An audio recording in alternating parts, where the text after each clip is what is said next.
Саламатсыңарбы, Кажы подкастынын угармандары. Бүгүнкү конокто көптөн бери күткөн биздин коногубуз Дарина Манасбек. Дарина өзү эмне менен алек болуп атасың? Сен кимсиң? Жанбек, эмне менен чакырдың, айтчы. Менин атым Дарина. Мен чыгармачылык адам деп өзүмдү эсептеп алам. Анткени мен чыгармачылык топ 705-те иштейм. Анан современное искусствого жакынмын деп айтсам болот. Ачыгын айтканда, Дарина өзү аябай уникалдуу адамдардын бири. Негизи чыгармачыл адам бул ким? Чыгармачылык деген бул эмне? Сенин оюң менен уккан кызык болуп атат да. Аябай жакшы суроо экен. Чыгармачылык жөнүндө айта кетсем, чыгармачылык адам мага аябай жакпайт. Орусча творческий человек деп коет. Аябай жакпайт ал сөз. Анткени менин оюмча азыр чыгармачылык адамды көбүнчө бир нерсе туура эмес кылсаң, ой, биз кечиксең да, ой, чыгармачылык адамдар ушундай деп айтышат. Же дедлайндарга жетишпесең, же характерин кичине мындай бүгүн жакшы, эртең жаман болсо, бул чыгармачылык адам да деп көп шылтоо айтышат. Ушу чыгармачылык адам деген сөздү көп айтышат. Бирок мага менин оюмча орусча айтканда сочувствующий к искусству или сочувствующий искусству человек деп өзүмдү айткам. Искусствого күйгөн. Да, искусствого күйгөн адам деп өзүмдү эсептейм чыгармачылык адамдан караганда. Искусство деген менин оюмча, жеке менин оюм, бул мага башкача деле ойлонгон эмес, шире, кандай болот, толугураак, кененирээк ойлогон адам деп айтсам болот. Анткени чыгармачылык ушундай суроолорду сага коет. Анткени сен бар болгон нерсени эле айта бербей, сен башкача айтыш керексиң да. Башкача айтканда эле эмес, башка деңгээлден, башка ракурстан ушуну көргөзгөнгө аракет, өзүңө суроо биринчи очередь айтасың, анан ошондо репрезентация кыласың башкаларгачы. Ошондуктан бул менин оюмча чыгармачылык адам бул көп суроо берген өзүнө адам деп айтсам болот. Чыгармачыл адамдарды чын эле сен айткандай баягы башкача, мындай странный деген сыяктуу бир нерселерди айтып келишет. Анан мунун негизи эле баягы искусствонун адамы бул жаңа социалдык конструктор деп коет го. Ошол темада баягы белгилүү бир деңгээл деп айтса дагы искусствонун адамдар мындай туура эмес кабыл алып болуш керек. Баягы искусствонун адамдар мындай бир материя, ошол материянын ичинде мындай алар бир нерсеге таянышпайт. Ошол эле учурда бир жаңы бирдекелерди беришет да, мындай жашоонун формаларын кандай ушуну. Менин оюмча социалдык конструкция биз баарыбыз эле бар болобуз. Анан биз таянабызбы, таянбайбыз деген суроо менин оюмча туура эмес. Анткени биз социумда жашап турабыз. Анткени биз эмне сүйлөбөсөк деле баары деле социалдык конструктка кирет ал. Биз адан чыга албайбыз. Анан ушуну эметип отрицать эткен бул менин оюмча кичине туура эмес. Мен чыгармачыл адамдарды мурда билбей эле, мисалы сен деле группа 705 же болбосо жалпы тааныштар пайда болуп калды. Анан аларды карап отурганда эле мен ойлочумун да, баягы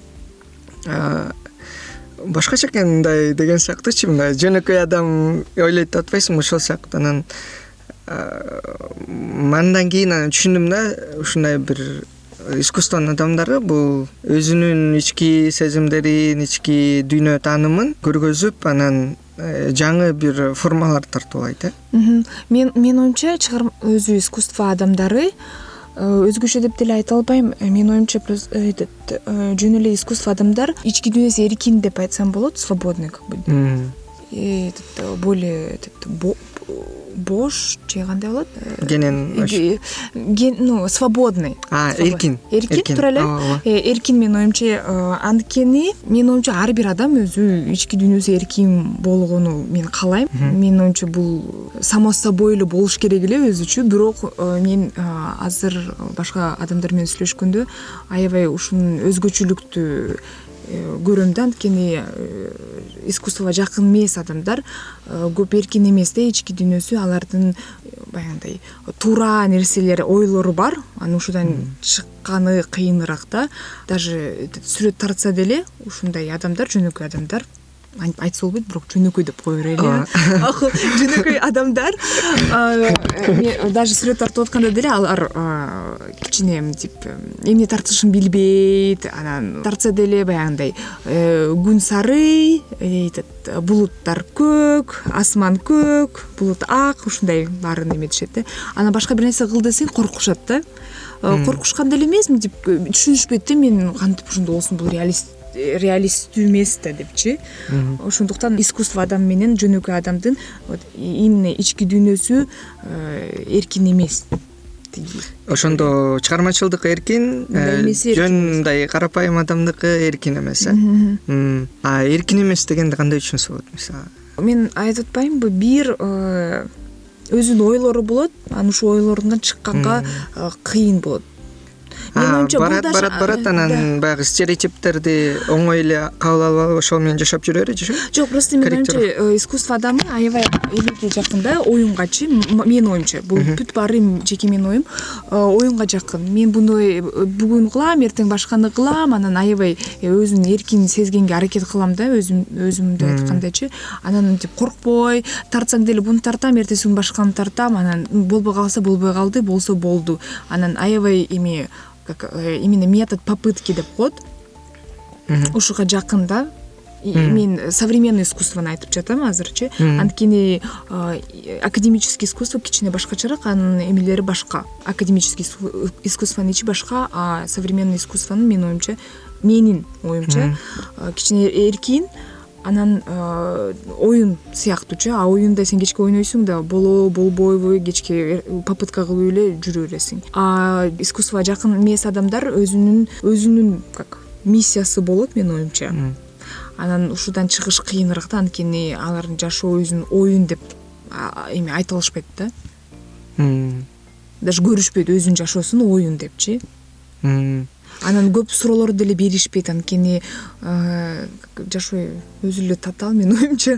Анан кечке эле суроо берсең деле кыйналып кетесиң го менин оюмча. Анан искусство адамдары көп суроо беришет, анан ушуну формалык кылып чыгарышат да. Сүрөтпү, видеобу же живописпи, графикабы ушуну чыгарышат да. Өзүнүн суроолорунчу. Ошондуктан кичине освобождение болот десем болот да, ал суроолоргочу. А жөнөкөй адамдар андайга мүмкүнчүлүгү менин оюмча кичине аз.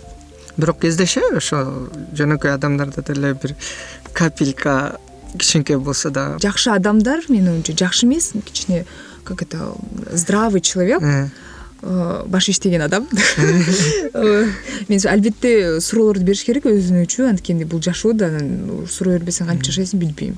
Бирок билбейм, ар кандай адамдар мен ар кандай адамдар менен жолугушам. Кээ бир адамдар такыр эч нерсени ойлонушпайт, кээ бир адамдар ойлонушат. Жакшы. Ошо искусствого кантип келип калышат? Кантип келип калдың өзүң? Мен өзү клопто иштегенмин. Көп эле клопто иштегенмин, 5 жылдай менин оюмча. Школдо окуп аткан кезинде эле клопто иштеп жүргөнмүн. Анан 1-чи курска тапшырдым. Мен вообще транспортный логистиканы бүткөнмүн. Транспортный логистикага кирип, анан тааныш аркылуу 705ке кирип калдым. Анан биринчи мен келгенде аябай мага кыйын болгондо, анткени мен жөнөкөй эле үй бүлөдөн болом. Анан менде көп деле ата-энем илимдүү адам деп айта албайм. Окушкан, бирок мынтип аябай эле интеллигенция, илимдүү, билимдүү деп айта албайсың да. Анан мен көп нерселерди, школдо окуган нерселерди билчим, а школдон нары билбейчим да. Ошондуктан мынтип ага деле культурага такыр эле жакын эмес болчумун. Такыр эле эч нерсени билбейчим. Анан Да Винчини эле билчим, болду. Черепашки ниндзяданчы Рафаэлло, Леонардо. Ушуну эле билчим, а башканы эч нерсени билбейчим. Ошондуктан мага келгенде аябай тоскоолдук болду деп айтсам болот, чыгармачылыкчы. Анткени эч нерсени билбейсиң, а баары өзүнчө эле башкача тилде сүйлөшөт. Анан 1-чи 705ке келгенде сен Кафканы билесиңби? Мен Кафканы билбейчим. Окуп бүткөндөн кийин биз Кафканы школдо окубайбыз да, а мен школдо бүткөндөн кийин эле келгем да. Анан Кафканы билбейм, алар Кафка жөнүндө сүйлөшүп атышат. Мен такыр билбейм, ал ким депчи. Өзү Кафка деген аябай сказать, белгилүү адам, именно экзистенциональный писатель деп аталат. Анан көп эле художниктер билишет. Анан мен эч нерсени билбейм. Марат Раимкулов деген 705 бар. Ал менин наставник деп деле айтсам болот. Ушул мага аябай жардам берген. Анан менин оюмча 705 келгенден кийин мен аябай өзүм жоош болуп калды деп айтсам болот. Анткени клубда иштегенде мен аябай реактивный адам эмесмин да, реакционный адам эмесмин да. Жаңылык жазып атканда, макалаларды жазып атканда сен аябай бат иш кылыш керексиң, анан бат ойлонуш керексиң. Глубоко терең изилдебесең деле, бирок бат кыймылдаш керексиң да. А мен кечке эле ушуну аябай мага тоскоолдук болуп берчү да, мага аябай кыйын болчу да. Анан ошондуктан мен аябай кичинем деп нервозный болчумун деп анан билдим да. Анан 705 келгенде мен аябай жоош адам болуп калдым, анткени аякта көп изилдеш керек, отурасың, окуйсуң, сени эч ким шаштырбайт. Шаштырганда шаштырат, бирок өзү негизи дейм да. Анан көп сага именно погружение керек да. Анан мен эсимде бар, мен ар кандай подкасттар болот го искусство жөнүндөчү. Ушуларды эмеден баштагам менчи. Мен оюнча таптакыр искусствону антип окубаш керек мен үчүн. Мага ал метод вообще жаккан жок. Мен эмеде окуп баштадым да. Ар кандай течениялар болот, направленияларчы. Современное искусство, например, экспрессионизмден башталат деп айтып калышат да. Импрессионизмден. Импрессионизмден. Анан мен подкастта кандай течениялар бар, экспрессионизм, кубизм, ушун баарын, дадаизм деп баарын окуп баштаганмын. Башында эч нерсе жок. Анткени анда окуш аябай кыйын да, анткени бул жөн эле эме болуп калат да, сухая информация болуп калат да. Эч нерсе жок элечи. Менин оюмча искусствону окусаң көбүнчө эме кылып окуш керек. Сага бир художник жагат. Ушул художник аркылуу ал эмне менен алектенген, ал кантип тарткан, ким менен дос болгон, анан ушунча художник аркылуу башка художниктерди билип, ушу теченияларды билип, ушундай менин оюмча кичине оңоюраак, анан башыңа деле жакшыраак эме калат да. А жөн эле баягындай экспрессионизм эмне, импрессионизм эмне, кубизм деген эмне оюңда калбайт. Жөн эле окуп берсеңчи. Ошондуктан ушу акырын окуп баштадык. Анан 705те биз көп китеп 705 өзү көп китеп окуганга аракет кылат. Көбүнчө адамдар 705те көп эле китеп окушат. Ошондуктан биз китеп окуп, анан обсуждение кылып, ушинтип кыскасы кызыгыптырсың да, ошондон кийин кошулган. Кафка жөнүндө айтып бергенсиң, көптөгөн жылдар өтүп анан популярдуу болуп кетти идеясы да. Да, көп жыл эмес, өзү, например, ал өзүнүн иштерин көп деле жакшы көрбөчү. Ал экзистенциональный художник писатель болгондуктан өзүнүн кечке эмеси бар да, суроолору көп. Ошондуктан өзүнө өзү жакпай, анан өзүнүн трудтарын күйгүзүп болот го, ушундай художниктер. Аябай өзүнө жакпай, анан акыры ал каза болгондон кийин анын достору издеп, эмелер издеп кайра чыгарышкан. Анан бир топтон кийин белгилүү болуп калды. Суроолорду жакшы бере албайт окшойт.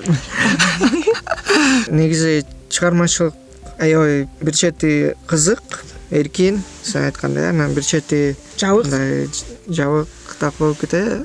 Жабык жок, ал, например, эркин деген это ички дүйнө эркин, а жабык это может быть комьюнити да, сообщество. Менин оюмча бул деле аябай логично да, эмнеге жабык дегенди. Анткени искусство менен алектенсең, сен көп изилдейсиң, окуйсуң, анан көп терминдер бар, анан көп философия бар, анан ар бир адам убакыты жок болгон адам, өзү биздин өлкөдө адамдар негизги нерселерди, как тамак жеп, жылуу кийиниш керек, ушундай нерселерди өзүнүн не могут обеспечить себе. Ошондуктан культурага аябай кичине деп көп маани беришпейт да. Ошондуктан ал жабык болуп калат. Анткени ар бир адам андай деңгээли маалыматы жок да. анан ошондуктан сүйлөшүп атканда деле сен бир нерсе сүйлөшүш керексиң да, жашоо жөнүндө эле кечке эле сүйлөшө бербейсиң да искусстводочу. Сенде кичине мынтип ой болуш керек, концепт болуш керек. А чтобы там концепт болгон, сен концепт деген сөздү билиш керексиң. Түшүнүп атасыңбы? Ар бир там эшиктеги эле адам келип эмете албайт да. Анткени как элитарный искусство деп коет, анткени көп убакыт керек да изилдөөш үчүнчү. Ошондуктан ал кичине жабыраак деп айтсам болот. Сага мен мурда деле бергем сонун, сага мындай сезилбейби? Искусствода адамдар негизи эле чыгармачылыкты айта берейин, мындай түшүнүп атасың. Баягы жашоо бар да өзүчү. Анан ошондогу белгилүү бир катнаштарды, белгилүү бир окуяларды деп жалпылап айта берейин, окуяларды деги эле жашоонун өзү эле ошо сен айткандай конструкттун ичинде жүрүп, анан ошону баягы кандай десем, жанагы айтып калышат го, искусство стремится к нулю депчи. Баягы я есть я деген сыяктуу, мен деген сыяктуу бир мындай жашоо менен жашоонун баягы неразрывный болгусу келет, бирок баары бир ошо вторичный сыяктуу калып калбайбы? Бирок нет, бул менин оюмча это искусствода бул болгон, если сен билсең, Дюшан. Вот Дюшан биринчи жолу ушундай суроолорду койгон. Баягы писсуар Дюшана деп коет, ушул как раз концептуалдуу искусство ушудан башталат деп айтышат. Ал 1916 жылы болгон. Уже бир кылым өттү, бир кылымдан көп болду. Анан анда экинчи адам Энди Ворхол да, сен билсең, как раз ал поп-арт деп коет, ал как раз бизде жашоо деген искусство деген лозунгду чыгарган Энди Ворхол. Анан сен эч нерсени, как сказать, придумывать этип эле кой, ойлонбой эле кой, мына биздин жашоо сен көргөн нерселер баары искусство деп лозунгдар болуп чыккан, аябайчы. Анан акыркы чекитти ким койду? Черный Малевич, Квадрат Малевич. Ал Черный Квадрат Малевич, ал Дюшан менен бирге болду деп айтсам болот. Ал деле 17-чи кылымда, 17-чи жылда болгон. Дюшан менен этот супрематизм бир эле эме болгон, бир кылымда. А Ворхол уже 60-чы жылдары. 50-60-чы жылдары. Нет, 50-чы эмес, 60-чы, 70-чи жылдары болгон.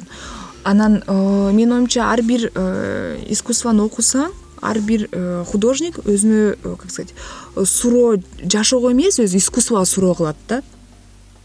Например, баары эле буюмдар искусство же искусство эмеспи депчи. Анан Дюшан айтып атат, жок, баары эле ушундай. Вот мен азыр үйдөгү писсуарды алып туруп музейге коюп койсом, бул искусство деп аталат. Анткени музей эметет депчи, концептуалдуу сен бериш керексиң. А Квадрат анан до этого же андан кийин дагы эмелер болгон, баягы экспрессионизм да, сүрөткө тартып, например, импрессионизмдер биринчи очередь эме кылган да, светти, сен ушул моментти сен фиксация кылып атасың да. Вот как раз күн тийип жатат, мен ушуну фиксировать этем. А мурда ага чейин көбүнчө статичный, как эмечи, моментти эметпей, өзү жалпы моментти тартышкан да. А эме импрессионизмдер айтат, жок, бул именно ушул моментти баягы күн эметип атканда башкача ушуну фиксация кылабыз депчи, как набросок кылып. Анан бир заман эмеде Малевич айтып калды, эми ар нерсе тарта беребизби биз кечке эле, тарткан деле эч нерсе кереги жок. Вот бизде эмени деп коет эле икона. Как раз Малевич биринчи жолу выставкага өзүн Черный Квадрат Малевич кылганда, эметсеңер, сүрөттө Google'да карасаңар, ал чекеде турат да, чекеде эмес, угол кандай болуп калат? Бурчта турган болуп калат. А бурчта эмнелер турат көбүнчө? Иконалар турат. И өзүнүн эмесин как икона кылыпчы. Анан өзү баса эмеде Малевич эме бүткөндөн кийин, Черный Квадрат кылгандан кийин кайра живописке кирип кетти. Анткени анын оюнча уже все, что он хотел, он все сделал дегендейчи. Уже баарын кылып бүттү. Искусстводочу баарын суроолорунчу. Менин оюмча бул оюн биринчи. Бирок ошол точка чекит койду деп атпайбы, Менин ал оюмча, азыр искусство кичине- дүйнөсүнө койдубу чекит? Жок, менин оюмча андай деле ал может быть ал кезде ошондой болгон, ар кандай течениялар өзүнүн убактында популярдуу болду. Азыр менин оюмча кичине менин оюмча мен историяны билиш керек менин оюмча, бирок азыр кичине башкача. Сен айткансың, ошо азыр атаандаштык жок деп. Менин оюмча да азыр мынтип менин оюмча азыр бүт эле формалар актуалдуу. И мурдан, например, графиканы эч ким тарткан эмес, баягыдай фигуративный искусствону эч ким тартпай калганда, анткени вот болду чистый лист, бла-бла-бла депчи. Анан азыр и графика бар, и там живопись бар, и видеоарт бар, и фотографиялар бар, и баары бар. Анан мынтип көп деле менин оюмча азыр биз башка деңгээлде суроолорду берип атабыз. Көбүнчө алды форманы, жаңы формаларды издегенге аракет кылабыз, бирок менин оюмча бүт эле формалар уже жарыяланып болуп бүттү. Ошондуктан менин оюмча уже как бессмысленно. Ошонун бүткөнү ошол кайсыл учур болуп калат ошо? Менин оюмча антип деле айтса болбойт, бүткөн депчи. Бирок бул обидно. Нет, обидно эмес. Менин оюмча постепенно вот мен 20-кылымда баары кылынып бүткөн. 20-чы. Вот. 20-чы, анан башын 21-чи башы диджитал искусство деп башталды. Ошондон кийин менин оюмча баары эле бар. Короче, өзү аябай революция болгон 20-чы кылымда көбүнчө. Именно современное искусствону карасаңчы. 20-чы кылым аябай көп течениялар болгон, аябай активдүү. Өзүң жеке чыгармачылыгың жөнүндө да бир-эки сөз сүйлөп кетсек. Сен негизи, мен билем, сен китеп окуйсуң, күнүнө көп китеп окуйсуң. Азыр окубай калды. Азыр кыйын болуп калды, анткени жумуш көп болгондуктан, жумуш өзү менин оюмча китеп окуу бул биздин жашоодо менин оюмча как привилегия да. Анткени көп иштесең, сен китеп окуганга деле. Кандай түшүнсө болот привилегия деген, как сказать, ар бир адам китеп окуганга менин оюмча убакыты деле жок, анан деңгээли, как сказать, убакыты жок менин оюмча. Анан энергиясы деле жок, анткени сен кечки иштесең, именно интеллектуалдуу иштесең, бирок мынтип бир жакта жөн эле кол менен иштеп кайра китеп окусаң болот. Менин оюмча интеллектуалдуу көп иштесең, анан келип окуганга аябай кыйын болуп калат менин оюмча, анткени башың ооруп калат го. Өзүң кандай тартасың сүрөттү? Менин билишимче, меники наивное искусство. Это наивная графика. Сүрөт тарта албайм. Академикалык параметр менен салыштырса, мен вообще тарта албайм сүрөт. Бирок мен не расстраиваюсь вот так. Менин оюмча менде максат жок да, жакшы сүрөт тартам депчи. Өзүмө максат андай койбойм. Менин оюмча азыркы убакытта андай койбой деле коюш керек. Анткени миллиондон көп адамдар, менин оюмча миллиард адам жакшы сүрөт тартат. Анан ничего деп айтсам болот. Как ырчы, көп адамдар ырдашат, жакшычы. Бирок ар бир жакшы ырдаган адам звезда болуп кетпейт да. Менин оюмча башка нерселер азыр адан как приоритеттуураак, как сказать, жакшы үн эмес, анан дагы толтура факторлор бар. Ушу менен кошулуп, анан сен звезда болуп кетиши мүмкүнсүң да. Искусстводо деле ушундай, сен жакшы тартсаң сразу эле художник болуп кетпейсиң. Бизде ушуну жакшы көрүшөт. Айтканчы, ой, менин там кызым жакшы сүрөт тартат, художница болот. Менин оюмча кичине бул туура эмес, кичине арт как сообщество, комьюнити кичине башкачараак создается. Түзүлүшү башка деп айтсам болот. Анан наивное искусство, и мен айтып кеткенде эле больше, как сказать, эң негизгиси концептуалдуу түшүндүрө алсаң, ушундай болот депчи. Актуалдуу, концептуалдуу, өзүңдүн оюң. Актуалдуу темалар боюнча баягы айтаттың эле да, өзүңө актуалдуу темалар, анан, как сказать, концепт болуш керек, концептуалдуу болуш керек, анан еще формасы деле экөө бири-бирин дополнять этип туруш керек да. Анткени сен концептуалдуу аябай там терең ойлонуп, прям өзүнчө эле башкача ойлорду кылсаң деле, бирок формаң жаман болуп калса, ал не сработает дегендейчи. Ошон үчүн и форманы деле жакшы болуш керек, формачы, и концептуалдуу деле, бирок көбүнчө эң негизгиси концептуалдууну караш керек аябайчы. Анткени биздин эмебиз концептуалдуу деп аталат. Биздин угармандарга дагы тактап айтып кетиш керек го, концептуалдуу деген бул бир ой ичинде ой как содержание болуш керек дегенчи. Бир нерсе маалымат, идея кандай болот кыргызча билбейм. идея Как мындай идея билбейм кандай кыргызча болот, бирок идея баарыңар түшүнөт турсуңар. Идея, маалымат, содержание ичинде болуш керек. Бул жактан эле турдуң, бул жактан эле өстүң, Ооба, мен биякта эле өскөнмүн. Бишкектеги эле кызмын. Өзү оштук болом. Ошон үчүн оштуктар жамандабай калат. Бул эмне болгон феномен болду экен да, негизи.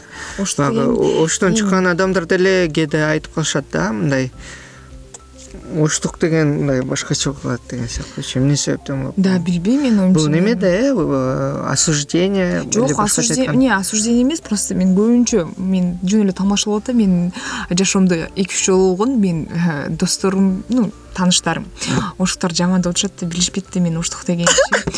Мен айтам, мен деле оштук болом десе, бирок Дарина, сен башкача оштуксуң да, сен окшош эмессиң да. Мен оюмча бул менин оюмча ушундай нерселер баягы бөлүүчү. Сен оштук болосуң, кыргыз болосуң, орус болосуңбу, сен христианин болосуңбу, же там ислам болосуңбу, ушундай бөлүү мен оюмча аябай билимдүү эмес адамдардын ою. Сен билимдүү, илимдүү болсоң, мен оюмча андай сөздөр болушу мүмкүн эмес. Жаман жактанчы, сен жаман жактанчы, сен билесиң бул там ислам религиясын, бул христианин депчи, и что, сага ал эч нерсе деп айтпаш керек менин оюмчачы. Ошондуктан мен андай такыр бөлбөйм. Бөлгөн адамдарды мен оюмча кичине узкий адам деп айтам. Оюмча бул туура. Анткени мен оюмча жашоодо көп нерсе адамгерчиликтен карап баалаш керек адамдычы. Адам өзү мээсинде аябай классификацияны жакшы көрөт да, бөлгөнүчү. Бул, например, кечкели кара бала деп эсиндечи, потому что сен өзүң оюң, сен даже контроль кылбай эле кечкели ушинтип классификация бөлө бересиң да, адам чтобы запомнить всё. Ушундай делит баарынчы. Жөн эле информационный жактан бөлсөң болот. Бизде адамдар көрдүңбү, кичине жаман эме менен бөлө турушпайбы? Ошол нерсе мени да кызыктырат да, мен ушул жылдын эле башында барып келдим го Ошко. Аябай элдер менен оңой сүйлөшөт экенсиң да. Мен жалпылап атам дагы элечи. Бирок мага сүйлөгөнү жакта да. Элдердин кадимкидей эле сүйлөшө бересиң, аябай ачык. Анан мен дагы ар кандай кээде чыгарып коем провокация посттордун, бирок ооба, аябай провокациялуу посттордун. Мен түшүнбөйм иногда, эмнеге бул жаман суроо атат, бирок макул лайк коюп коеюн, кетип калам. Анан бирок мен табуу кылбайм да, баягы мейли сүйлөшө берсиң, каяктансың деп сурай берсиң да. Мен оюмча менин, например, менде бир да комплекс жок да, мен каяктыкчы. Ошондуктан каяктыксың, канча чыктыңбы, канча салмак десе, ушуларды коркпой эле айта берем, анткенде менде таких травм нету. Искусственный адамы түшүнүктүү туура эле да. Макул айтып коерушты. Баары эле адамдар түшүнүктүү болсо искусство жакшы болмок. Мен деле сүрөт тартам, анан кээде менде синдром отличника деп коет го. Кээ бир нерсени аябай идеалдуу же бирдекеге чыгаруу, ошол сыяктуу бир ойлор келет да, анан ошол нерсе маанилүү, деги эле отличник болгусу келип там искусствода дейсиңби? Искусство сферасындачы, же бул жөн эле мен оюмча бул жок, бул жөн эле эметип коет окшойт, мындай психикасын бузуп, башын бузупчу эми. Перфекционист болгонбу? Мен оюмча, ал өзү ар бир адам өзгөчө болот. Анын өзүнүн эркиндик жөнүндө айтып кетпедиңби? Как сказать, эркиндик деле сага кандай эркиндик, кандай көрүнөт дегендечи, ал уже экинчи суроо. Сага эркиндик деген эмне?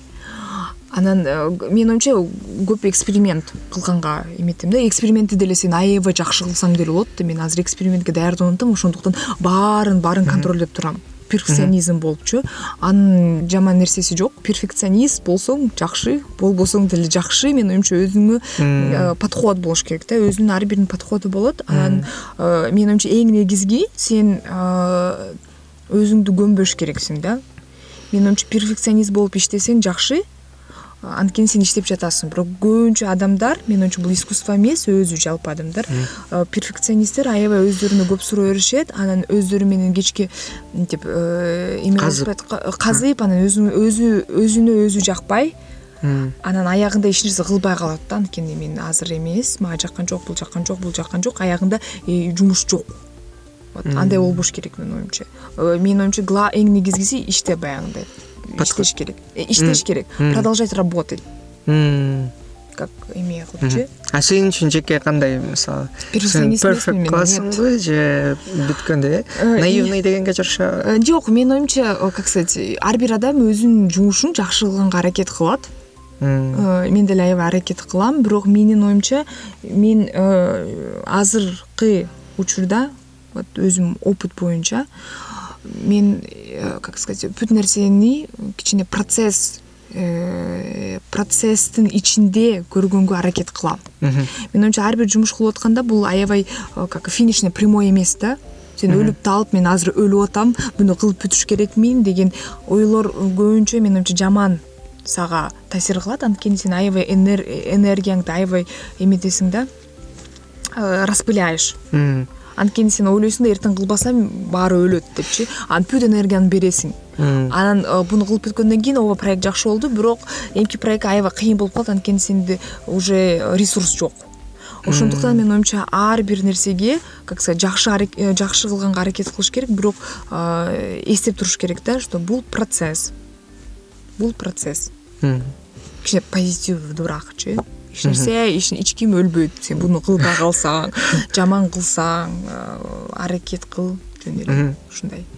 Концептке өзүм карайм.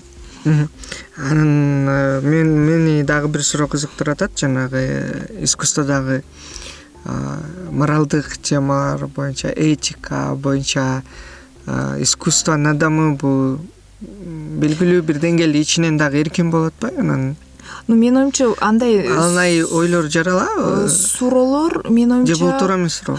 Жок, менин оюмча, бул кайсы искусствого, кайсы искусстводан жараша айтса болот. Анткени если социальный активизм болсо, политический активизм, активисттер болот го.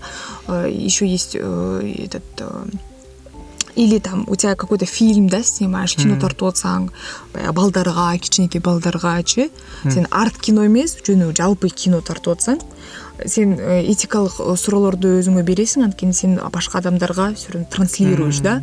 Сен коомдо жашайсың. Да, ошондуктан сен өзүң карап туруш керексиң. Бирок менин оюмча, современный искусство как раз ушундай этикалык суроолорду өзүнө беришет. Менин оюмча, эң негизги современный искусствонун ичин карасаң, бул суроо берүү, жооп эметпейсиң да, айтпайсың. Потому что сен өзүң суроо өрүп атасың, сен өзүң жоопту билбейсиң. Ошондуктан сен өзүңө суроолорду берип атасың, анан ушул суроолорду сен адамдарга берип атасың. Анан ошондуктан сенде и критика, и эме деле болот да. Фидбек. Да. Например, если сен социальный искусство жакын болсоң, сен, например, активисттер, да, алардын жообу даяр. Анан алар заранее билишет да, эмне туура, эмне туура эмес. Например, аялдарды уруш туура эмес, бул туурабы? Ошондуктан айтышат, аялдарды урушса болбойт депчи. Же там кичинекей балдарды караш керек. Кичинекей балдар маанилүү. Иште бербей кичине балаңа китеп окуп кой деген нерселерди айтса, бул башка да. Сен өткөндө айтып кеттиң эле да, неме искусство негизи эле курал болбош керек депчи. Анан социалдык активизм бул эмнелер, мисалы, бул жакта курал эле болуп калып атат да, искусство. Ну, как инструмент, ооба, курал туура айтасың, как сказать, мен адамдар өзү как искусствоны как курал ар кандай темаларга болуп калат да. Просвещение, вот айтып калышат, просвещение людей через элементы искусства или через инструменты искусства депчи. Андай менин оюмча көбүнчө как раз социалдуу темаларга караштуу ушундай нерселерди көп айтышат, курал депчи. Бирок менин оюмча ал кичине, менин оюмча не то что туура эмес, мага андай болбойт. Мен антип курал деп айта албайм да, анткени мага көбүнчө просто само искусство как даже не репрезентатор, өзү искусство мага жашоо деп айтсам болот. Громко, конечно, ну вот так. Не как курал, а өзү жалпы искусство жашоо деп айтсам болот. Мага. Мен аны как эме деп айта албайм. Эгер ошондо жашоо болуп калса, анда адамды, анда ар бир адамдын вообще жашоодогу ар бир кыймыл аракеттер болуп аткан нерсенин баары эле искусство болуп калат да. Жок, бул мындай искусство барабар. Мен анти бөлбөйм да. Менде, например, ну как сказать, бул ошонун ичинде да, жашоо. Бул да, жашоонун ичинде, ооба. Ну, менин оюмча, мен искусство өзүм, например, өзүмдүн личный жеке художественный жесттер болсо, көбүнчө мен искусствода мен анткени иштеп аткандыктан, жашап аткандыктан, ошон үчүн мага көп деле эмеси жок. Айырмасычы, что мен бөлүп турам да, мен жашоодо өзүм жашайм, эметейм. Бирок мен очень искусствоны иштеп аткандыктан, мен баары деле искусствоны жумуш деп санайм. Мен өзү көп нерселерди жумуш деп санайм. Например, бирөө менен сүйлөшүп атканда мага бул жумуш деп карайм. Анан, например, досторум менен сүйлөшүп атканда да бул мага жумуш деп карайм. Искусство айтып атканда бул деле жумуш. Ата-эне менен сүйлөшүп атканда бул деле мага жумуш. Кызык. Баарын эле жумуш деп санайм. Анткени мен үчүн жашоо это жумуш. Менин оюмча, сен кечке иштейсиң, чтобы баары жакшы болсун депчи. Менин оюмча, мен оюн эмес. Оюн деле эмес, менин оюмча жумуш деп неге айтып атам? Анткени жашоо деген жашоо деп менин оюмча жумуш деп санаганда сен көбүрөөк ойлоносуң. Анткени сенде анализ болуп турат, постоянно рефлексиячы. Анткени сен само собой боло берет, өзүнчө эле по наитию кете беребиз десе, ошондуктан сен көп нерселерди билбей калыш мүмкүнсүң да. Вот, например, мен экөөбүз сүйлөшүп атабыз, мен досум менен сүйлөшүп атам, и биз само собой сүйлөшүш керекпиз деп ойлонбой эле жүрө берсем, көп нерселерди байкабай калыш мүмкүн да. А сен если сен жумуш деп катары санасаң, карасаң, то баарын изилдөөгө аракет кыласың да. Изилдөөгө эмес, баарын караганга. Сен камераң өчүп калды го, менин оюмча. Өчүп калды окшойт. Так. Жакшы сүйлөйт экенмин. Акцент эле айтып жүрбөсүң го. Үйрөнүп турсуң кыргызча. Мен жакшы кыргызча сүйлөйм өзү. Ооба, атайын даярданып сага. Даярданып. Ооба, мен ушул атайын Жаныбек кыргыз тилди окуп келгем. Кайрат. Чоң рахмат. Кайрат деген балага чоң салап, көрсө уксабы. Рахмат. Анан Борбордук Азия бул бир команда группа сыяктуу болот экен. Да, көбүнчө современный искусство деп айтсак, көбүнчө биз билебиз бири-бирибизди. Түркменистандан башка. Анткени ал кичине жабык мамлекет, ошондуктан биз билбейбиз да эмне деген. Например, Тажикстанды деле аз, көп деле билбейбиз биз. Вот Өзбекстандан бар кичине күчө, Алматадан аябай көп. Алмата эмес, өзү жалпы Казакстанда художниктер көп биздикинен караганда. Вот анан Кыргызстан. Кыргызстанда вот белгилүү мындай аябай олуттуу бар, ошо 75 группасынын тегерегинде кой. Жок, менин оюмча жок. Валерий Рупель кымбат деп айткансың, кымбат художник. Кымбат художник эмес, өзү художниктер как иерархия болот да, баары делечи. Баары да. Баары любой нерседе иерархия, менин оюмча, это как сказать, нормалдуу явление деп айтсам болот. Анткени как этот ова Валерий Рупель, Улан Байке, Улан Чапаров, аябай белгилүү куратор. Современный искусствонун ичинде Марат Раимкулов. Кандай белгилүү деп, неге белгилүү деп айтабыз буларды? Анткени современный искусствода биринчи эмне маанилүү, бул ар кандай выставкаларга катышуу. Кураторлор болот. Куратор деген бул адам выставканы, көргөзмөнү жасаган адам. Ал адам художниктерди топтойт, карайт, иштерин көрөт, анан баарын чогултуп, неси жаккан концептти жазат. Анан ушуга эметет да, кураторство. Анан сени там толтура кураторлор, ой, там Дарина биздин көргөзмөгө кел, ушинтип аябай талап кылса мени, мен белгилүү художник деп айтсам болот өзүмдүчү. Белгилүү эмес, даже успешный. Вот. Как успешный художник, менин оюмча ийгиликтүү художник. Эми менен байланат да. Выставкаларга сен канча чакырат, кайсы выставкаларга катыштың, көргөзмөлөргөчү, кандай фестивалдарга катышып атасың, биеналеге катышып атасың, канча кураторлор менен сүйлөшүп атасың, кантип сүйлөшүп атасың, жумуштарың сатылып атабы, сатылбай атабы деген көбүнчө менин көргөзмөлөрдөн бааланышат. Потому что сен өзүң үйдө тартып берсең, эч кимди тааныбасаң, сен художник болуп кете бербейсиң да, эстрадкада тартып отсаң, эми мурда илгери ушундай может болгон.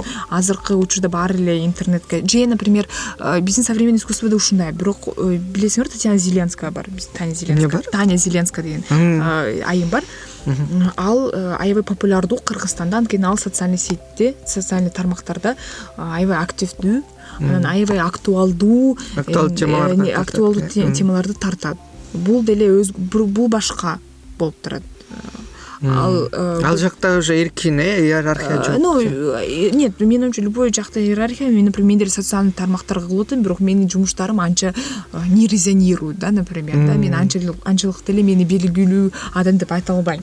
И ошондуктан менин оюмча вот современный искусствонун ичинде көбүнчө вот көргөзмөлөрдөн карата сени баалашат. Муну бөлүп койсолу, мисалы физикалык, анан интернет тармактары. Жок, аны деле сен интернет, например, сен көргөзмөлөр азыр онлайн болуп атпайбы, сен деле онлайн чыгып атат. Ничего. То есть менин оюмча просто мен ойлонгон мындай болду да, сен мисалы ошол чөйрөдө жүрөсүң, как группа катары, биеналеге барганда деле же бул жака барганда деле ошол группа менен жүрөсүң, анан сен ал тармакта жүрөсүң да, монтипчи мындай тусовкаларындачы. Да.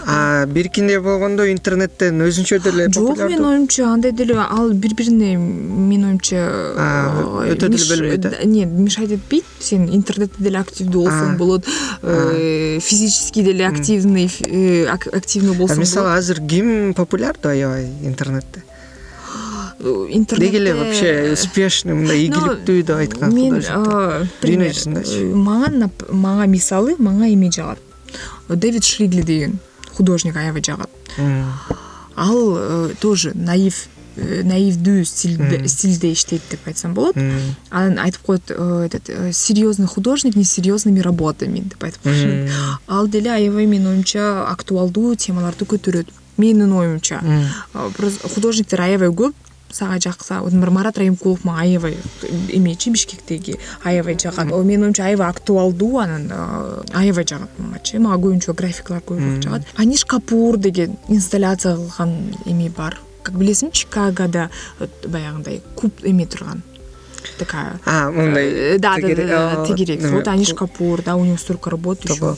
Да, на самом деле аябай эле көп эле художниктер бар. Анан вот как музыкадачы менин оюмча толтура белгилүү музыканттар бар. Анан аябай көп да алар, 100дөн ашык менин оюмча. Вообще 100дөн эмес, вообще менин оюмча миллионго деле жетип калат менин оюмча. Анткени ар бир мамлекетте өзү жалпы деле толтура белгилүү артисттер бар. Анан ушусу эң популярдуу деп айта албайсың да, ошондуктан баары деле жеке оюң болуп калат. Анысы алгоритмдер пайда болду. Да, субъективдүү болуп калат. Сен, например, YouTube'дан карасаң болот, эң көп просмотр болсо ушул эме депчи, бирок антип саналбайбыз бизчи. Бияктачы анткени кичине менин оюмча бул туура эмес. Антип ойлогончу. Менде көп лайк болсо, менде значит популярдуу депчи. Мындай карап отурсаң, мисалы башка ырчылар деле там Билли Айлиш аркылы алар еще телевизордон көрүлөт, мисалы, допустим. Интернетте популярдуу болбой калсаң да. Да, менин оюмча влияниясы эмес. Да, менин оюмча андай деле, андай суроо менин оюмча азыркы убакытта аябай туура эмес деп ойлосом болот. Потому что ар бир адамга өзү ким сага популярдуу деп. Сен ойлойсуң, жанагы популярдуу аябай мындай көп тираж менен чыгып аткан художниктер, алар мындай попса, анан конъюнктура депчи? Конъюнктурный деген менин оюмча, во-первых, там эми художник бар, как это? Такаши. Нет, у него анын еще жумуштары бар, ал животных заморозка кылып кубтарда. Изощрённый Дэнни, ой, господи. Жанагы аттын башын коюп, короче, мен атын унутуп калдым, кечир. Бул жака калтырып кетпешиз керек. айта бер.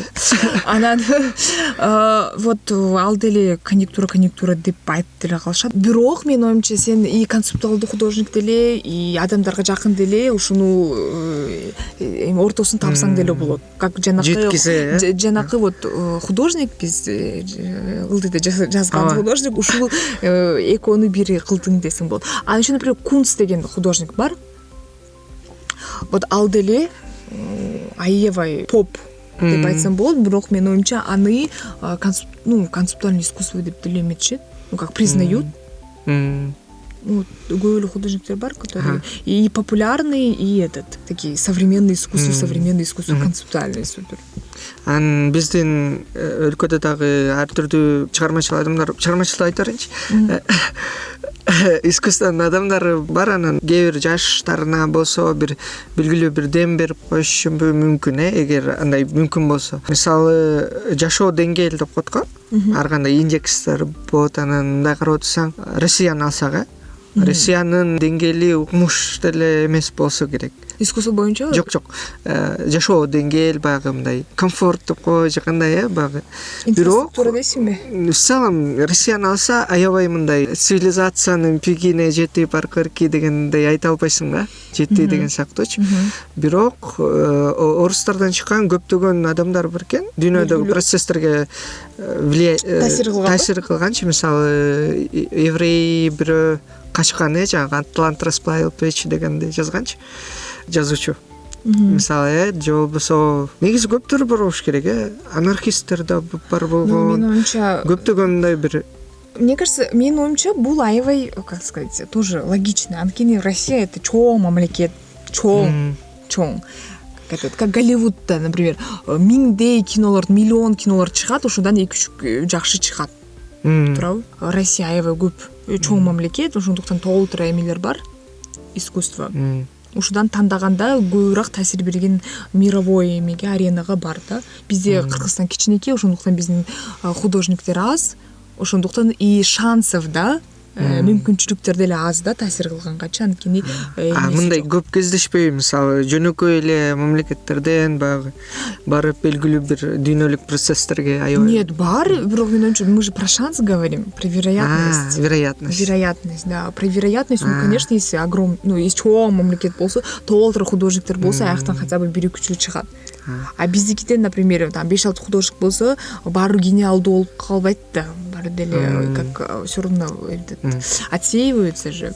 Каяктан чыгармачылык менен албетте бул өзүңдүн идеяң. Россияда бир аябай Дубяга деген художник бар, Иван Дубяга. Атын, надеюсь, туура эле айттым. Дубяга деген. Аябай мага жагат, аябай интернетте карасаңар Дубяга деп. Ал өздөрүнүн жумуштарын сатат 7000 рубльга. Кайсы тематикада? Ал деле наивдүү, анан эмели жашоо жөнүндө. Ошону деле көрсөңөр, ал деле аябай белгилүү художник, ал деле ар кандай көргөзмөлөргө катышат, алар аны чакырат. Россияга эмес, вообще башка мамлекеттерге деле, Францияга, там, может, Польша, может быть, Америка баарын эле. Мен билбейм, бирок аны чакырганын точно билем. Ошол чакыргандан башка дагы кандай жетишкендиктери болот художниктердин?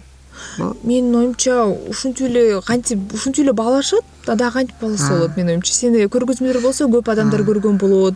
Например, социалдуу тармакта деле бир хайп болуп кетсе деле ушу деле болот да. Көбүнчө менин оюмча искусство деле эме менен карайт да, как сказать, в связке с людьми болуп туруш керек да, адамдар мененчи. Анткени сен өзүң болсоң эч нерсе болбойт да. Түшүнөсүң? Ошондуктан көп адамга таасир кылсаң, көп адамдар сени көрсө, көп адамдар бааласа, там, как сказать, жөнөкөй адамбы, же искусство адамбы. Бирок менин оюмча эң негизги баары деле одобренияны макулдуулукпу же жактуу же жаккан эмеспи, бирок башка художниктердин көп издешет. Мага мисалы, там башка художник жакшы деп айтса, мага важнее да, жөнөкөй адам ой жакты десем, рахмат деп айтам. А если там мага жаккан художник айтса, Дарина мага жакты сенин жумушуң десе, мага вау, мен жакшы нерсе кылыпмын деп өзүмдү санайм да. Албетте художниктер өзүнө суроо берет да. Бирок ар кимдин жашоо тарыхы, мындай комбинациялары башкача да. Анан мүмкүн ошол адамга, жөнөкөй адамды айткан адамга сенин искусствоң таасир берсе, же болбосо бир жакса, мен көбүнчө мен искусство көбүнчө таасир бербейби? Мен кылып аткан нерселер менин оюмча адамдарга түшүнүксүз. Бирок мен көп деле ага капа болбойм. Анткени как сказать, это, наверное, очень кичине высокомерный деп айтсам болот. Менин оюмча адамдар бизде көп деле культураны билишпейт. Ошондуктан менин сүрөттөрүм түшүнүксүз аларга. Бирок ал бул менин проблемам эмес да. Түшүнүп атасыңбы? Как сказать, мен адамдарга туура адамдарга деле кылып атасың, бирок бул эң негизги деп айта албайм да. Адамдарга кылыпчы, адамдар өзгөрүп кетсин депчи. Андай деле максат өзүмө койдум. Өзүмө эле максат коем, өзүмө жак. Анан менин оюмча искусство как вангует деп койсом болот да. Аябай, как сказать, менин оюмча кичине всегда батыраак болот адамдардачы. Например, импрессионизмдерди бирок нормально эле болгон, бирок мынтип историяда караганда көп эле адамдар түшүнгөн эмес да. Современное искусствонучу, бирок азыр эле түшүнүп башташты деп айтсам болот. Бирок ошондуктан менин оюмча кичине может бир тараптан кийин адамдар кичине станут умнее, да, и кичине түшүнүп калышат деп ойлойм. Макул. Анда негизи эле искусство бул аябай чоң кандайдыр бир билбейм, мага мен мурда эле айткандай эле жашоону мындай касынан кууп жетиш керек деген сыяктуу кээде ойлор кетет да. Мен дагы суроолорду берем, анан бирок көбүнчө учурда баягы жанагы писсуар душана сыяктуу эле баягы болду же чекит. Бирок кайсы бир комбинация менен жашаш керек, жашоодочу, кайсындай бир түрдөчү жашаш керек деп анан аркы беркилерди кыласың да. Мүмкүн ал деңгээл бул жакта же бул жакта айырмасы жок. Бир нерселерди кыла бересиң, анан мындай кээде абсурдтуу нерселер келип чыгат да. Анан бирок негизи искусствода анализ кылыш керек, Ну сен өзүң түшүнүш керексиң да эмне кылып атканыңчы. Мага, например, мен вообще такыр адамдарды түшүнбөйм. Например, бир нерсе кылса искусствонучу, менин оюмча искусствода аябай менин оюмча сен и жалпы деле ойлонуш керексиң, бирок сенде өзү конкретика деле болуш керек да. Сен мисалы там спектакльде бирөө спектакль кылды да. Анан бул эмне жөнүндө десе, менин оюмча бул жөнөкөй эле суроо. Эмне жөнүндө бул спектакль депчи. Анан мага там режиссер же актерлор бул өзү жалпы адамдар жөнүндө десе, мага такыр андай жооп жакпайт. Менин оюмча бул вообще, как сказать, туура эмес жооп. Анткени сен конкретно билиш керексиң эмне жөнүндө, эмнени изилдеп атканын. Жөн эле мага жалпы адамдын сезимдери десе бул болбойт. Андай любой суроого ушинтип деле жооп бере берсең болот. Мага жалпы адамдын ички дүйнөсү жөнүндө мен кылып жатам депчи. Андай нерселер мага такыр жакпайт. Менин оюмча, как сказать, конкретика аябай керек. И эмне кылган өзүң түшүнүп туруш керексиң. Общий ответтер болот го, общий жалпы эмелерчи, жооптор, ушуларды такыр түшүнбөйм. Менин оюмча ал сразу профессионалдуу как сказать, профессионалдуу деген сөз деле болбойт. Аябай өзүнүн жумушун менин оюмча көп изилдебей эле кылып койгондой мага көрүнөт. Анткени сен үчүн бардык нерсе жумушта. Да, өзүң бир нерсе табыш керексиң да. Менин оюмча өзүңдүн ички дүйнөңдөн чыгыш керек бул нерсечи. Да чыкпаса деле сен ички дүйнөңдөн кирип туруп кайра чыгыш керек. Через себя пропустить, вот. Ички дүйнө боюнча ошо мага дагы бир совет бердиң эле, баягы белгилүү бир коомдук нерселерди көтөргөндө баягы өзүңдүн ичиңдеги өзүңдүн опытың жөнүндө айтып туруп анан айтсаң элдерге жеткиликтүүрөөк болот. Жеткиликтүү эмес, доверие көбүрөөк болот. Сага көбүрөөк ишенишет. Анткени сен жөн эле айнан мындай болуш керек, да, мындай болуш керек, мындай тигинде болуш керек. Мен ушинтип ойлойм. Адамдар, как сказать, өзүнчө эле жакшы сөздөрдү айтып берсең, бирок ичинде пустой болсо, ушул сөздөрдүн ичинде эч нерсе жок болсо, сага эч ким ишенбейт. Анткени жакшы сөздөр аябай көп.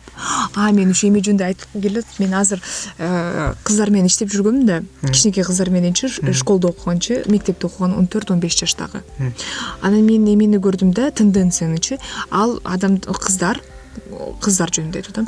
Көбүнчө алар Инстаграмда отургандыктан, өзүчө социальный тармактарда отурганда, социальный тармактарда аябай популярдуу да, сен аябай осознанный сүйлөш керексиң, жакшы сөздөр менен сүйлөш керексиң, баягындай баары жакшы, да, элдин кулагына жакшы сөздөрдү. Анан ушул кыздар ушул сөздөрдү угуп алып анан өздөрү деле ушинтип жазып башташты да. Аны түшүнбөй элечи, эмне жөнүндө түшүнбөй эле, бирок ал сөздөр жакшы, анан татаал сөздөрчү, осознанные слова такие.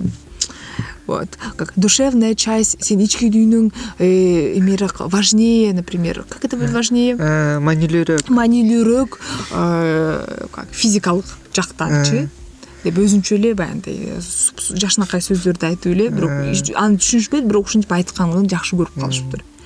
Бул менимче трагедия, бул менимче жаман, потому что анткени адамдар түшүнбөй эле жөн эле жазып атышат. Анан өзүнүн оюн менин оюмча ушунда жоготуп салышат. Менин оюмча индивидуалдуулук жок. Менин оюмча аябай мага художниктер эмнеге жагат? Анткени алар субъективдүү болгонго коркушпайт. Ошон үчүн конъюнктура эмес да. Потому что өзүнүн субъективдүү оюн коркпой айтып жатат. Ошондуктан ал дерзкий көрүнөт, как-то сага жагат да. Подкупает тебя такой. Кээ бирөөнө жакпай деле калат, себеби анткени алар көнүп калышканда жакшы го. Вот, жакшы. Анан бул коомдогу көп инфлюенсерлер деле ошондой го, мындай жакшы нерселерди айтышат го, баягы кулакка жылуу учураганчы. Аябай түшүнүп турам. Негизи ичинде бир белгилүү бир банк болуш керек, мындай алтын кармап турган, Анан художественный базар. Жөнүндө айтып кетейин. Кыргызстанда базар бар экен, аны бирөө курировать этет экен, бир иностранец, Жок, мен курировать этип турам. Мен Эмидер и Филипп 3 адам. Вот, мен оюмча туура эмес айттым. Бул эмне болгон площадка, бул эмне болгон аянт, эмне? Бул аянт, бул Facebook'тагы группа аянт деп Facebook'та болот, Facebook'та бар. Бул карантинде жаралган аянт. Мурда жок болчу. Анткени аябай популярдуу болуп калды. Шик деген российский аянт бар болчу, Шар и крест деп айтылат. Анан ал группа ачылды, российская группа. Анан бизди деле чакырып калышты. Ал группанын негизги группа ушундай, ал деле карантинде жарыяланган. Туурабы? Жаралган. Ушул жер айтып атат го, жаралган деп. Анан ушуну бизди чакырып калды. Ушул группага Медер Ахметов деген белгилүү архитектор, художник. Картошкадан ар нерседен кылат ал. И аны чакырыптыр, бир башка бир художница. Анан ал мени чакырды. Анан биз, жакшынакай группа экен, бизде деле ушундай группа болсо жакшы болмок деп, короче, Медер ушундай группаны ачты. Анан ал мени чакырды, администратор кылчу. Биз экөөбүз кылып баштадык. Анан Филипп келип калды. Это бул бир күнүн ичинде эле барчы, өзүчө. Анан үчөөбүз болуп калдык. Бул аянт художниктерге атайын жаралган аянт. Аякта художниктер өзүнүн жумуштарын сатышат. Вот, бири-бирине сатышат. Анан аякта өзүнүн эрежелери бар.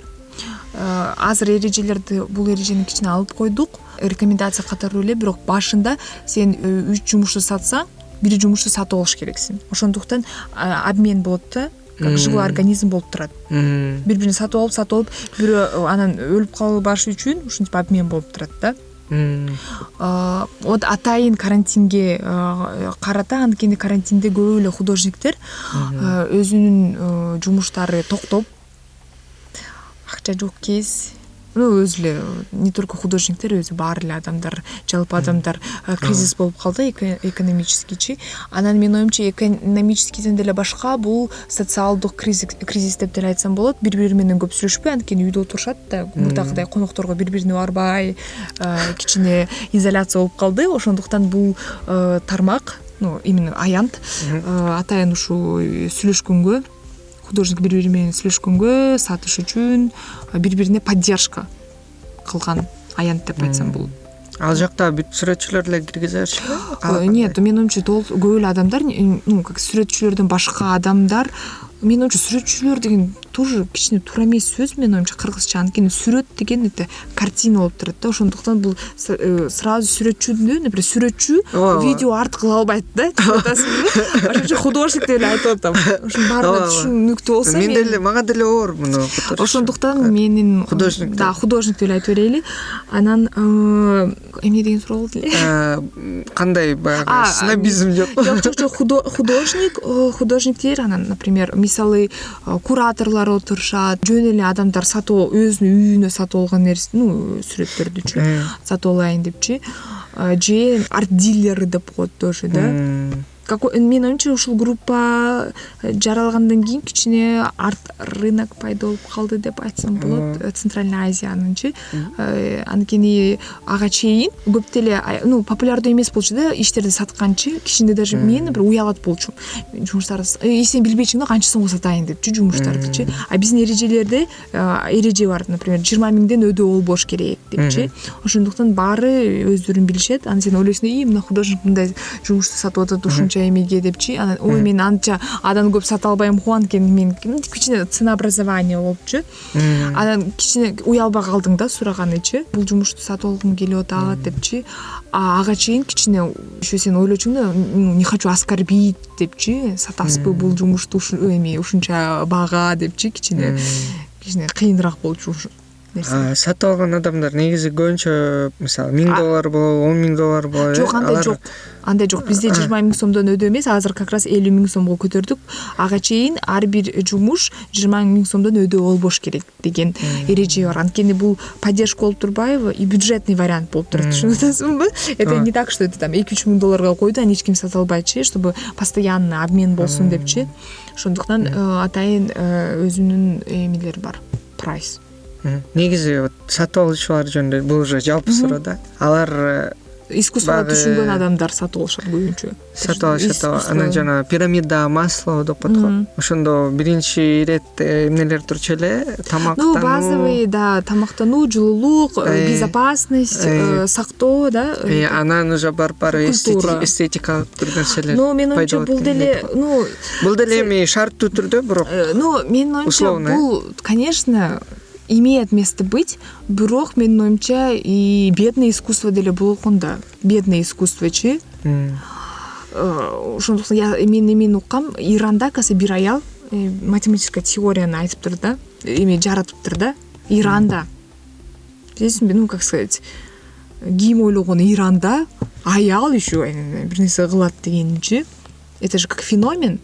Көбүнчө ойлойсуң да, Европада жакшы жашап аткан аял, наверное, же там эркек киши да бир нерсе кылат деген. Менин оюмча, конечно, эң өзү жалпы караганда бул туура эме, бирок исключениялар деле болот. Менин суроом негизи эле ошого акчаны корото алат. Мисалы, биз кээде коркобуз го, там $1000 услуга сатканды же болбосо там кымбат акчагачы кээде. Эми мен негизи ошондой да, көбүнчө кээде. Карап отурсаң, кээ бир адамдар бар да, ошого жөн эле минтип эле бага өзүнө ала алат да. Өзү каалаган нерсеничи. Искусствоны алган адамдар ошо. Менин оюмча, вот менде бул өзү адамдан карайт. Менин зарплатам кичине болгондо деле мен эч качан аябачым да искусствогачы, акчанычы. Спектакль 600 сом болсо 600 сомго деле барасың, там 700 сом болсо 1000 сом болсо 1000 сомго деле барасың, көп эметпейчи, там зарплатаң 10 000 сом болсо делечи. Менде толтура жумуштарды алгым келет, бирок менин акчам жок, чын айтсамчы. Бирок ал негизи эле чыгармачыл адамдар, искусствонун адамдары мындай кембагал болушат дейсиң. Ошентип айтып коюшат экен го. Мен Улан Жапа кимдин бирөөнүн немесинен уккам, лекциясынан. Багы дүйнө жүзүндө көбүнчө эле искусствонун адамдары, сен айтып атпайсың, субъективдүү мындай жүргөндөн коркушпайт депчи. Ошого жараша мен сага айтпадым, көп адамдар түшүнүшпөйт. Көп адамдар түшүнбөсө, соответственно, спрос меньше, да, аз спрос. Акча деле сатылбайт. Сен түшүнбөй атсаң, ким сатып алат сеничи? Ошондуктан ошончо сен кембагал болуп жүрө бересиң. Менин оюмча, бирок бул доказывает, что алар, адамдарга эмес, өздөрүнө кылып атышат. Искусствонычы. Адамдарга баарына жаксын деп атайын кылышпайт да.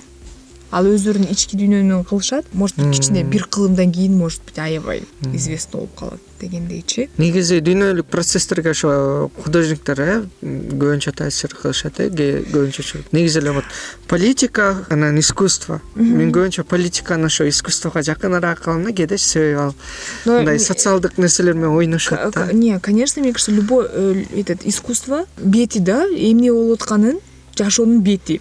Например, там 20 жылдан кийин кандай художественный работалар бар болгонун сен ушинтип тарыхты билсең мүмкүнчүлүгүң бар да. Например, менин оюмча ошол эле орто кылымдардын жанагы сүрөттөрү. Ну, как өздөрүнүн, ну как это же сен социалдык конструкта жашайсың, сен айткандай элечи. Ар кандай изменениялар болот. Анан сенин өзүнүн ой пикириң өзгөрүлөт. Ошондуктан сен ар нерсени кыласың. Анан кылгандан кийин ойлойсуң, эмнеге үчүн буну тартыптыр? Кыргызстанда революция болгондуктан ошону тарткандыр депчи.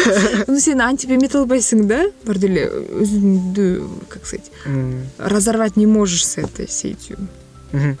Ошондо, менин оюмча ким искусствону жакшы билген адам тарыхты деле жакшы билишет. Анткени это бир болуп атпайбы? Кайталап баштагычы.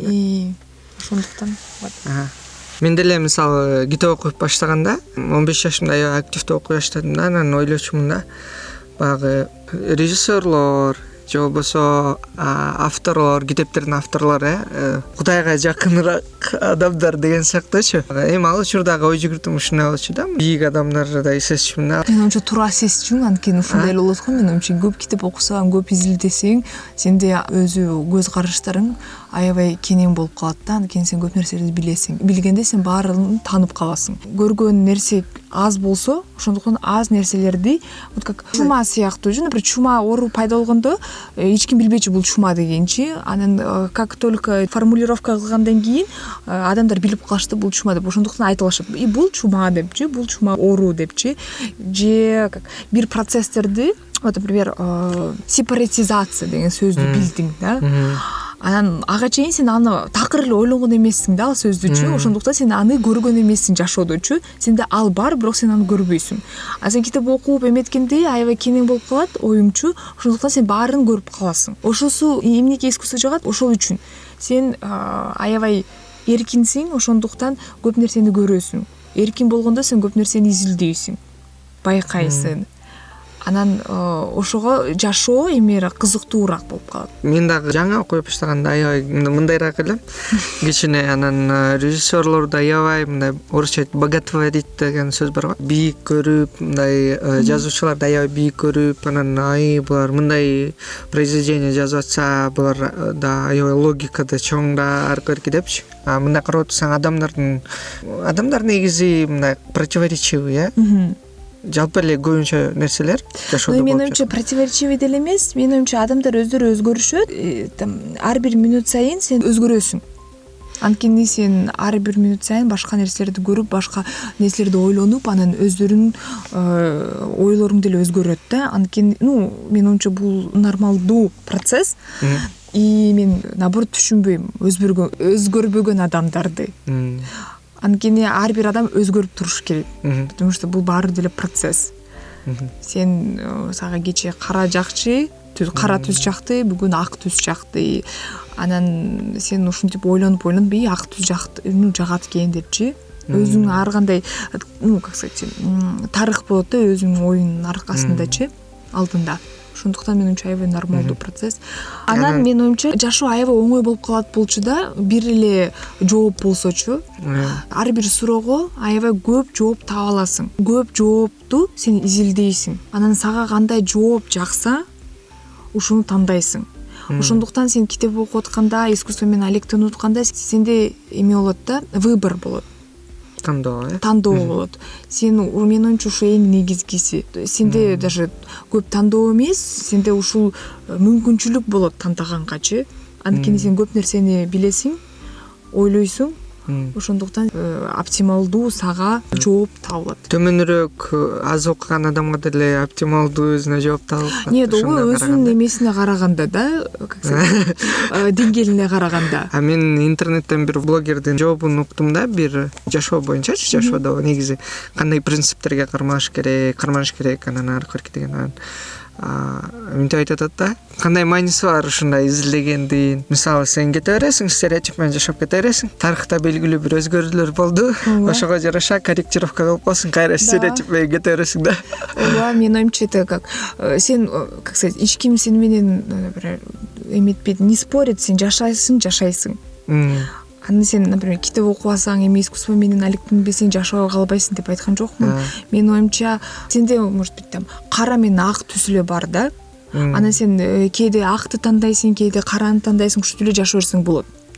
А сен, өзү кызыксаң, искусствого кызыксаң, өзгөп китеп окусаң, сенде андай деле эме жок да. Сен кара эмес, сен, например, агышты тандасаң болот, же сарыны тандасаң болот. Ошондуктан сенде качество, жашоонун качествосы өсүп баштайт.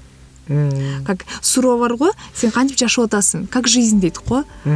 Анан, жарайт болот десе, айтат, Дарина, я тебя не спрашиваю, дейт.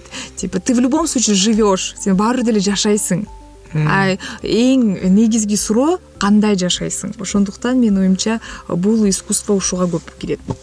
В любом случае жашайсың. Тура окубасаң деле, окубасаң деле, кызыксаң деле, кызыкпасаң деле, сен жашап бересиң, жашоо кете берет. Вот. Анан мы же ушуга боремся же, чтобы качество жизни было лучше. Анан бирок ар ким үчүн качествосы ар түрдүү да, анан бирок белгилүү бир тастыкталган ар түрдүү индекстер бар да, баары бир баягы адамдардын жашоосу боюнчачы. Ооба. Как сказать, мен ал деле условный шарттуу. Жалпы индекстер бар. Как, например, акчалуу, например, эме же белгилүү, ушундай нерселер бар. Мен оюмча ал жаман деле эмес, жакшы деле. Мен оюмча эң негизги өзүңө жаккан. Керек адамдарга ушундай жашоо жагат. Көп ойлонбой, болгону боло берсин, болбогону болбосун, ага аябай жагат. Мен аны өзгөртө албайсың да. Көп адамдар көп суроолорду өзүнө беришет, анан ушул суроого жооп берем деп ушинтип аракет кылат да ар нерсегечи. Ошондуктан мен оюмча алар көбүрөөк бактылуураак, анткени алар көп түстөрдү байкашат. Аябай лирический болуп кетти. Негизи эле мен көп ойлоном да, анан башың ооруп кетет, кээде мындай карап отурсаң, ошо сен айткандай эле баары бир жашайсың. Бирок ошо кандай мааниси бар, ага да жооп бердиң окшойт. Ошо ар бир адамдай өзүнө жашаганга аракет кылайын. Өзү адам өзү суроо бериш керек деп айттың. Мен оюмча ар бир адам кечке эле бактылуу боло албайт. Ооба, 24. Нет, туура эмес мен оюмча, бул ненормальный адам деп ойлойм. Сенде, как сказать, сенде ар кандай сезимдер бар. Анан ушу менен нужно пользоваться.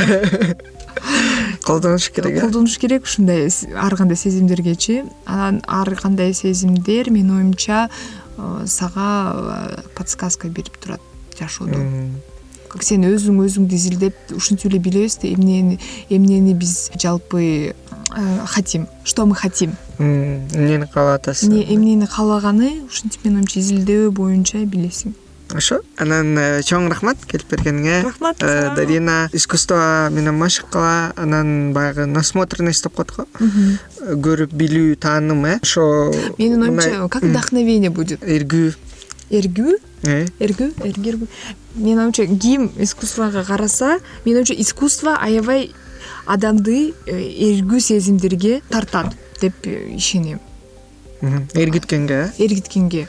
Анткени мен искусство карап атканда аябай эргисиң, Эргим. Господи, келди бир жолу айта элем. Менин оюмча, мага аябай искусство жакшы жашаганга мотивация берет. Мен чын эле өзүмдү кабыл алганга, анан жалпы жашоону кабыл алганга үйрөнөм деп айтсам болот. Менин оюмча ар бир адам, искусствого кызыккан адам как өзүнө спасение деп искусствода тапса болот. Ошондуктан сен деле искусство менен алектен. Рахмат. Албетте искусствого кызыгып, эми андан да кызык болуп калат болуш керек. Аябай жакшы сөздөрдү айттың. Менин оюмча вот өзүн кабыл алуу бул маанилүү деп бир мындай сына коюп койсом дагы сен искусствонун адамысың, туура эмес болуп калат болуш керек. Баягы белгилүү бир нормаларды коюп салган, чанан жалпысынан кызыктуу да. Кызыктуу. Искусство менен алектенгиле, анан ушундай биз азыр кышында Contentious Space студиясында Дарина менен жаңы эле сүйлөшүп бүттүк. Анан кийинки көрүшкөнчө. Давайте. Пока-пока.